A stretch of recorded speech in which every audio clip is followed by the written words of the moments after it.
Welcome back, everybody, to the Me Future Talk stage here at Mercedes-Benz. My name is Leah Steinacker, and I'm delighted to see you all here for our third session of the day. Today is day number 3 of CES, and we've been offering you discussion panels and expert interviews here for the entirety of CES. We'll have another full day tomorrow. We've been covering lots of topics. We've heard about AI and the future of mobility and smart cities and how algorithms impact our daily lives. And the next session I'm very excited about. We will be speaking about connecting the disconnected. We know that technology can facilitate the movement of goods and of capital and of people, but as we face the challenge of ensuring that that kind of access to transportation and resources is distributed equally and fairly, we want to talk today about how emerging technology can actually connect disparate places and people. And I'm excited to discuss that with the following 3 speakers. Our first speaker leads the software engineering team at Hyperloop One, where he's responsible for providing all the software needed to manage, control, and operate a Hyperloop One system. His name is Matt Jones. Our second speaker hails from the world's first addressing system designed for voice called What 3 Words. What 3 Words is actually used in 170 countries and has been adopted by 8 governments as an official addressing system.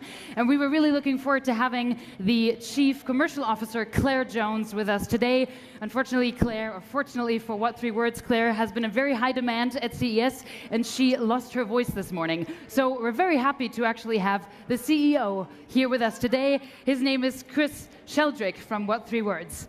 Our last speaker began his engineering career in competitive analysis at the Daimler AG, and he's only climbed the ladder from there. He is now a lead futurist for transport and logistics. His name is Steffen Kaup. Lots of names, lots of ideas. Please welcome Matt Jones, Sheldrick, and Steffen Kaup.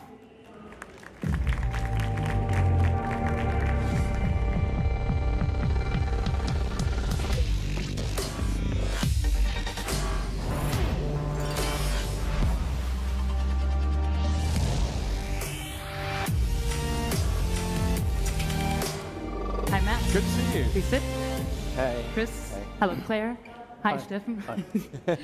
So we'll actually start off with very short presentations by each one of these gentlemen, just so that we can get an idea of their brands. So Matt, why don't you start us off? Thank you. Thank you for having me here. My name is Matt Jones, and I'm the Senior Vice President of Software at Virgin Hyperloop One.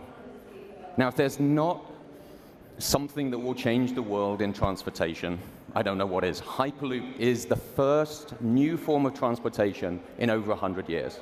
And it's been designed from the ground up to really reimagine what high-speed transportation is like, and to make a difference to all our lives and all of these journeys that we take on a day-to-day basis. So let's think about what our lives look like today. We have waits on stations. We're waiting for Ubers. We're waiting for taxis. We're waiting in security lines at airports. And it doesn't have to be like this. And Hyperloop is here to change the way we imagine transportation. So let's think about what that might look like. We go 300 meters per second, 670 miles per hour in a vacuum tube. But let's bring that home. At the moment, we're in Las Vegas. If we had a Hyperloop as a monorail station outside, you could be watching the Lakers in the center of LA faster than you could be at the Bellagio Casino, thanks to CES and the 170,000 visitors. But what is this going to do? Well, the urban area we have around Las Vegas today is tiny. We see that. We're staying in hotels all around this area. In the future, it would mean that people could live in LA and commute to Vegas. They could visit their family far more easily, not at weekends or holidays, but literally on a day-to-day basis. And we're doing this not through a whole new set of technology, but by taking existing technologies that have actually been proving in multiple industries for many years and bringing them together.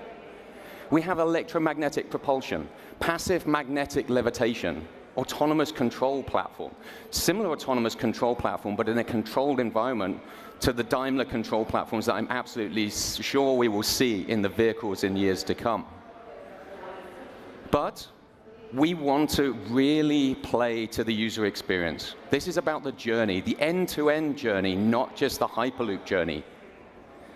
If anybody's tried to take an Uber from McCarran Airport in the last few days, it's turned into on-demand is press a button and wait 14 minutes. There's no reason that has to be the case. Our vision for the future is as you approach the portal, we're sensing your presence. We're reallocating you to a seat in a pod. You have frictionless security as you go through that portal, and you're directed directly to your pod, which will take you directly to your destination, not stopping at all of these stations on the way. This week at CES, we've been privileged to announce a partnership with Here, the fantastic mapping company, and potentially powering some of the future of autonomous cars. And we're looking at what it might feel like for this multimodal transportation with Hyperloop as your intercity backbone. And we're doing that now so that we can get all these different people from different walks of life at CES and afterwards, once we launch it publicly, to say, well, how will this change my life? I'm very confident that the way we have mobility on the West Coast is different from the East Coast, is different from Europe. And in reality, with the emerging markets that we have around the world, in Dubai, in India, in Australasia, in Asia, it's different again. And it's actually only by going to the market and understanding how people travel today and what people expect from the future will Hyperloop be able to make the difference. Now, I have to get a picture in of a Mercedes somewhere in this presentation. It's not in my contract, but I felt it was something I should do. At the first time people were seeing cars in New York, they were saying the horse is here to stay, but the automobile is only a novelty. Well, actually, these things are not going away. We form part of an ecosystem at Hyperloop One.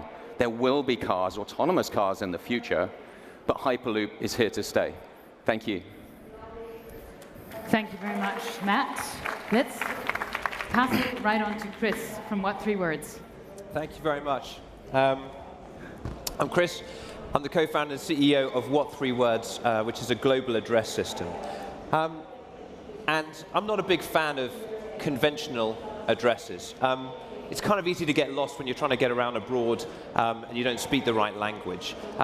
When you want to go to really nice places, there is often no address that you can actually put into anything to get there. When you're going to that kind of Airbnb off the beaten track, how do you say where you want to actually get over there? What about pop-up shops that you kind of go to? You haven't actually got an address that you can type in to go. And that's kind of because addresses were made in like the 19th century for a pretty different job, to like deliver mail. And it's now 2018 and we're kind of having to type these all into systems, which doesn't really feel right when we've got these devices. And if anyone's sort of tried getting around where there are addresses, how many times have you had this issue where you got two pretty similar names and like one guy in Iceland who drove 4.5 hours in the wrong direction because he missed out an R.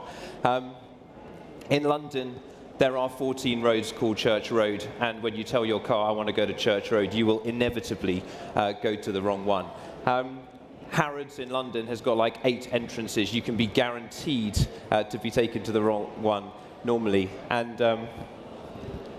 this is a picture of all of the roads which are actually named in the Middle East in this one town. There's one road named. There's huge parts of cities around the world that just never have built addresses. So we kind of felt it was time to have a new system that actually worked for 2018, where we kind of want to talk about everywhere. Actually, you probably do want to arrive to a specific place at CES where there's one address for this whole building. So, well, it could be latitude and longitude, right? There is one of those for everywhere, but I tried using this on the advanced settings screen in my car, digit by digit. Where's the degrees button? Where's the comma and the minus and all of that? This is sort of, I think, non-optimal. So we wanted to make this really, really simple. So instead of lat long, we divided the world into 3-meter squares. So you got 57 trillion 3-meter by 3-meter squares around the world. And we realized that there's enough sequences of 3 words from the dictionary, like table, chair, spoon, or toffee, branch, pyramid, that you can go around the whole world and name every 3-meter square with 3 words. So instead of typing in an 8-digit latitude and an 8-digit longitude, why not just say, well, I want to go to table, chair, spoon, and actually that refers to that one entrance exactly there. Or that park bench has now got an address, as we call it. You just use 3 words. So we have an app. It's called What 3 Words. We've actually named each of your homes. Your front door's got 3 words. Your back door's got 3 words. It's fixed. You cannot change it. But we've actually been around the whole world and done that with an algorithm. And we're used in 170 countries. We have many different languages. This is not just an English-only thing, with all sorts of partners who actually want to help people get places more exactly. Domino's Pizza use us in the Caribbean to deliver pizza because people are on the phone going, yeah, it's up by the palm tree, 3rd on the left, which is kind of ambiguous, and it helps Domino's get the pizza when it's still warm. We're used by 8 national post services from Mongolia to Ivory Coast to actually get post delivered to the right place because people's houses just don't have addresses. Even people on TripAdvisor who want to get fined, they put their 3-word address in the description at the top there so that people can actually come and find them more easily. And I guess crucially, the reason why we're here in the Mercedes-Benz A-Class with the new MBUX system, you can actually put a 3-word address straight into a Mercedes, and it's going to navigate you to that 3-word address by text or just by getting in, pressing a button, speaking 3 words, and it's going to take you exactly there. Like to this little spot in Sweden where we demoed it recently. So 3-word addresses are coming up everywhere. We've got bus stops in Mongolia. We've got French art galleries who put it on their window. And even the headquarters of Deutsche Bahn in Germany stuck it in their window. This is us. This is what we're doing. We'd love you to try it out into the Mercedes-Benz. And that is What 3 Words. Thank you. Thank you, Chris. And let's hand it right over to Steffen from Daimler. Thank you. Hi, I'm Steffen Kaup. I'm a futurist at Daimler in Germany. My hometown is Stuttgart. Who of you has ever been to Stuttgart? The German one? Show me your hands. Wow, about 40%. Great. Stuttgart is the city where the car was born. And I like to share a picture of a central place in Stuttgart with you. It is called Charlottenplatz. Here you can see the view of the current situation of the Charlottenplatz. Lots of traffic, and we have to think about how could we change this place into a beautiful one. Sometimes tourists ask me how to find Charlottenplatz, and it's not really easy to discover because it looks like more than a crossing than a place. As futurists, we identify trends and possible disruptions in order to create scenarios of possible tomorrows. And I would like to show you our answer to Stuttgart or to Charlottenplatz in the year 2036. You can see in the middle of this vision an autonomous car that has been able to interact with pedestrians and with the environment. One major trend is the sharp increase of transportation demand, and we have to think about how to cope with that. One strategy could be to introduce new transportation modes within the 3rd dimension, like the cableway you can see here with capsules that can transport passengers as well as cargoes. On the left side, you can see a Hyperloop or high-speed connection that can be like Hyperloop to connect distant cities in a very good way. In the background, you see a van that drives underground with autonomous pallets that can be distributed further under the earth. And in the front, you see a parcel on wheels that has been able to navigate itself through a highly connected transport network. And I'm very glad to our discussion. Thank you very much. I'll take that clicker. So thank you to the 3 of you. Before I'll hand it over to the audience for some questions, because I'm sure you have lots, because it's 3 very interesting brands. I'd love to start with you, Matt. So Hyperloop, one that your manufacturing plant is actually here in Nevada, right? The first one actually opened here in Nevada. Right. And you're aiming to have a functioning production system by 2021, right? The first actual Hyperloop one. That's right. So that's an incredibly ambitious timeline. Why do you think you can do that in 3 years? So the company that we have at this point in time is actually only just 3 years old. The Hyperloop that you may have seen going across the landscape in North Las Vegas, from starting to plan, to putting the infrastructure in, to building the pod, to building the aeroshell that you can see outside CES, all of the control software, all of the power to the site, took us 10 months. 10 months. Now, if we can do that in 10 months, which we have, and we've proved that to the world, and we do 240 miles an hour already, 240 miles an hour from 0 to 240 and back to 0 in 400 meters. This is pretty, I'm impressed, that's all I'm going to say. But ultimately, if we can continue to use the advanced engineering techniques that we're learning from automotive, from aerospace, from rail, and combining that with the agile methodologies of developing the technology that you see around us at CES, there's actually nothing to stop us. If you think in the 60s that the US launched a space rocket faster than they can get planning permission for high-speed rail in the US now, you may want to rethink some of the regulations. Now, we don't believe at this point in time that some of the Western markets will be first. We're working with nation states in the Middle East and elsewhere that have real challenges for their growing cities. And ultimately, by working with them, working as part of an ecosystem with many technology vendors, we're totally convinced that we can bring that to market. And this is one of the reasons why we launched the app at CES, because actually here in January 2018, to the first Hyperloop being commissioned in 2021, that's not very far away. So, but since we're talking about connecting, disparate places and people, in a way also disempowered people, I can see how the Hyperloop would certainly, if it were to work that soon and efficiently, it would certainly increase speed, right? Speed at incredible distances. But let's talk about affordability of a system like that. Will it actually improve access to people who currently might not be able to, afford the plane? Well, I really hope so. And this is actually something we're designing for at the very start. People in this room, we all got 1, 2, 3 smart devices on us at the moment. But as we know from other industries, there's a huge proportion of this world's population that doesn't necessarily have access to this technology. And really, we're designing for these underserved, underbanked, underprivileged people in emerging markets at the very start. Now, if you think about the infrastructure we have at the moment, that tube, 16-foot diameter metal tube, it looks very, very impressive on its concrete pylons. It's actually very easy to construct. It's basically the same as water pipe. It's actually slightly simpler than an oil pipeline that you would have running across a lot of these areas. And if you think about the environmental challenges that rail and other high-speed systems have today, it involves terraforming huge amounts of landscape, producing massive amounts of noise through the air movement that you get going sideways, and buying all of this land. Well, actually, the Hyperloop on the pylons or through the tunnels is more like an easement.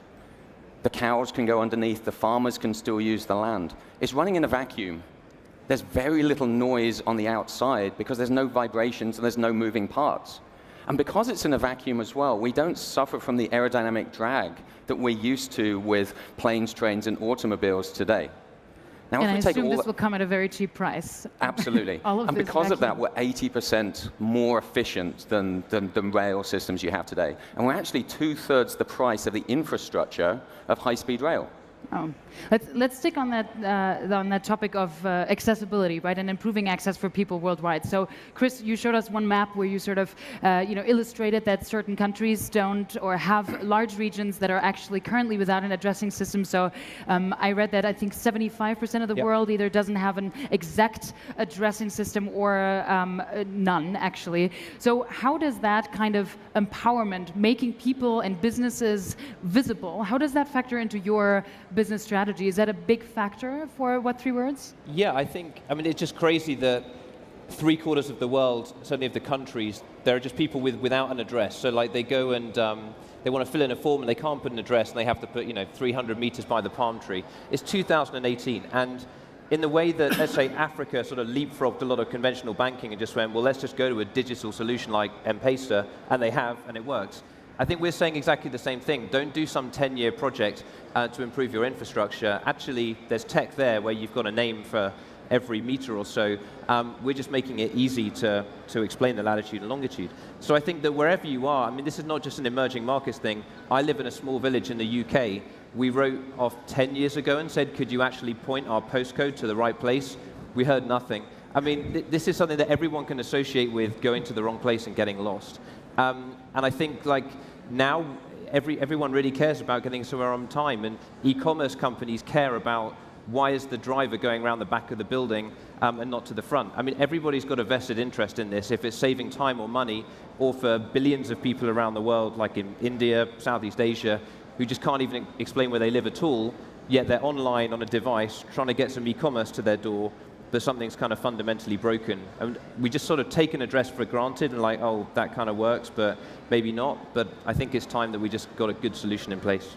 So, and you're also part of the new MBUX, right? So if you're interested, you can experience What 3 Words in the new Mercedes-Benz user experience right after the talk. Can you give us some more examples? You briefly touched upon that, but can you give us some more examples of where either governments have actually, or postal services have adopted it, or the UN using it, where it has actually been used and employed to do not just a service to, let's say, Mercedes in Europe and America, but actually in populations that need that kind of connectivity? Yeah, sure. I mean, you've got, a car and people trying to talk into an autonomous car and tell it where to go on one hand, and then on the other hand, you've got, I don't know, the Red Cross using it in the Philippines after a disaster, and the UN have built it into an app for exactly that reason. They take a photo, add the 3 words, they send it off. I mean, our first government deal was in Mongolia, where you've got like the least densely populated country in the world, and the postal service can literally find no one's house.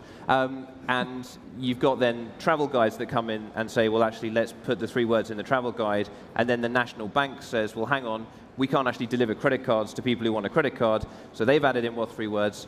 And you kind of build this ecosystem up in a country. So there's that. There's Ivory Coast in Africa. We've got Djibouti. And we're now looking at some of the European countries who, in many ways, are much more developed. But again, addresses are just something they didn't do. They just sort of, the ages went past and people just got by, but this wasn't something which is done. So I think we've straddled across the emerging markets into the developed world. And this is the time, I think, that everybody needs to have something. But addresses are used by us all every day for so many things. Yeah. But I think cars is a crucial use case. It seems so basic. So you're increasing sort of a basic service. So Steffen, I'd like to move on from improving access to people to goods, right, and transporting goods, because we're also trying to look at new models for transporting goods in the future. So you showed us briefly a vision of the future that you have worked on with your colleagues as a futurist in the Daimler lab. So part of your research is focused on the fact that by 2050, you're saying that there will be so many goods to transport that our current infrastructure actually will not be able to carry them, right, to efficiently carry them. So you're saying we should use a model or a structure modeled on the way the internet works. You're calling it the physical internet, and you're saying that that might make the transportation of goods more efficient. Please explain. How does a physical internet improve that kind of transportation of goods? Okay, the physical internet can be seen as an analogy to the way how files and data packages are transported through the internet. The internet contains nodes and intersections. So these intersections represent different modes like electric wires or fiber optics. And if a file has to be transported from A to B, they're the best way will be find out and allocate the right intersections to find its way through this internet. And to enhance efficiency, a data package can also be split up into smaller parts. And these smaller parts can be taken in parallel through these internet and can be composed together at the end by a sequence number. And the transfer to goods and commodities, that is called the physical internet. And the increase of efficiency by this physical internet regards to how many available capabilities of transport modes like vans, like cars, maybe hyperloops, trucks, and so on, can be used for additional goods transport. And we estimate a performance gain of about 25%. Is there a way to include the transportation of people in some way as well, or is this a model strictly for transporting goods? This can also be used for passenger transportation, yeah.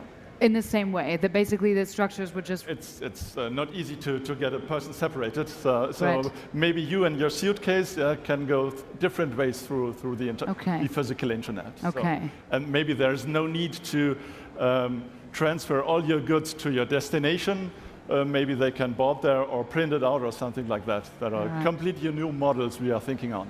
Okay, so we've heard about Hyperloop 1, what 3 words, and the physical internet and some of the future vision at Daimler Future Research. So now you have the opportunity to ask any questions, actually, which is pretty awesome, and we have 2 microphones for that. And I'm going to approach you so that you know I'm serious about you asking questions.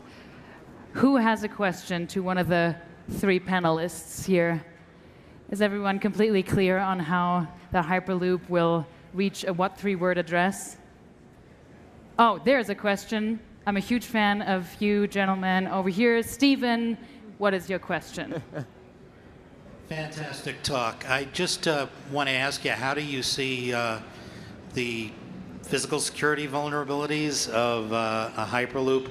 In fact, it was something that I was talking to my Uber driver about. I said, you know, in probably about 10 years, we won't have to worry about this as we're sitting in traffic. But in my industry, which is constantly worried about event venues under terrorist threats, and you know, we're involved with a public safety working group formation to just have this public-private partnership to avoid threats to critical infrastructure like this. How do you protect it? Interesting. Matt, over to you. That's actually a great question, and it's one that we really need to answer. And actually, this isn't about Hyperloop. This is about all of the critical infrastructure that we have. Now, from a Hyperloop perspective, we're in the lucky position where we have a blank sheet of paper. There's no ECUs, electronic control units, from the last generation of Hyperloops. And we're taking a security first, a safety first approach to all of the different elements of engineering. So if you can imagine the future autonomous pod moving at these high speeds through vacuum tubes, that's made up, similar to a Mercedes-Benz car, of many, many electronic control units. Now, every single one of those electronic control units has cybersecurity as well as physical security. It has hardware part numbers in those systems that cannot be rewritten.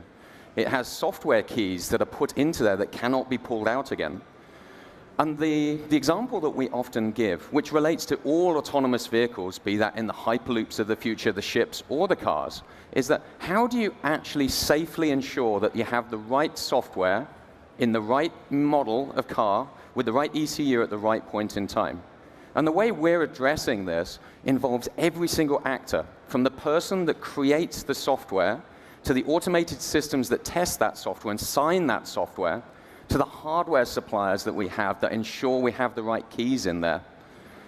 So in the future, if you're fortunate to want to work on a Hyperloop, you as an authenticated user on an authenticated terminal on a secure network with all of the different keys and permissions can go right the way through and put that right software in the right place.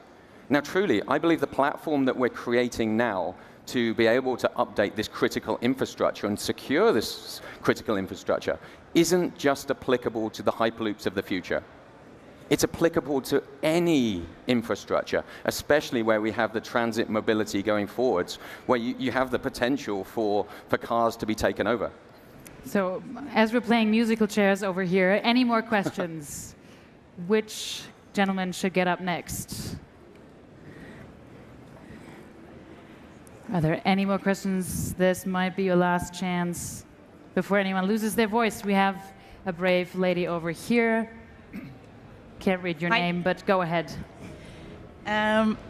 What 3 words? Great innovation. That's really true innovation. I really like that. Never heard about it before, so I learned something new. I have a question for the Hyperloop. Do we will also enjoy that in Europe? Like, is there already a rollout plan? Which cities do you want to connect? Let's stay in this vicinity here. Sorry, I like walking around, I'm so sorry. So within Europe, I grew up in the UK, and I have some routes that I would really like to see be connected by Hyperloop. Now, in reality, Hyperloop doesn't build all of the infrastructure ourselves. We work with partners from concrete or metalwork to roll this out. And really, it's nations that put these in. I would love to see a time when, instead of discussing a third runway at Heathrow, which would cost billions of dollars and disrupt people's lives, we looked at building a Hyperloop between Heathrow Airport and Gatwick Airport. For those that don't know, it's about 40 miles, 60 kilometers. Now, Hyperloop from that system going above or alongside the existing rights-of-way and the existing infrastructure is highly doable, and it would be 4-minute transfer time between these two major European airports. 4 minutes. Now, I can't walk from one end of Terminal 5 at Heathrow to the other in 10 minutes. So this is some of the power that we have. Now, if you think about the Hyperloop model as well, from the security question that we've just had, well, you don't have to go from the airside security back to unsecure zone and then back again, because we can monitor those passengers the entire way with airport-class security. So you could literally land at one terminal at Heathrow, 6 minutes later, after a short walk, be flying out of another terminal at Gatwick, using Hyperloop technology to carry the passengers as well as all of the luggage. Now, I'm the head of software engineering. Frankly, I don't quite understand why we can't move faster with any of our infrastructure. I'm going to speak openly. I bet everybody watching this presentation has been frustrated at the speed of road work or the speed of infrastructure deployment in a city. The real question that we need to answer as a society is how can we deliver the technology that does clean up the environment, that does make our difference for day-to-day lives, without assuming that it needs to take longer and longer and longer as we go forwards, especially for these infrastructure projects. Thank you very much to Matt, Chris, thank you for filling in, and to Steffen as well. Now, if you want to try out the MBUX, the Mercedes-Benz user experience, it is right over there. You can also see What 3 Words at work in there, so go ahead and check it out. Thank you very much for joining us. We have one more session at 4. Do not miss out. Thank you. Thank you to you guys.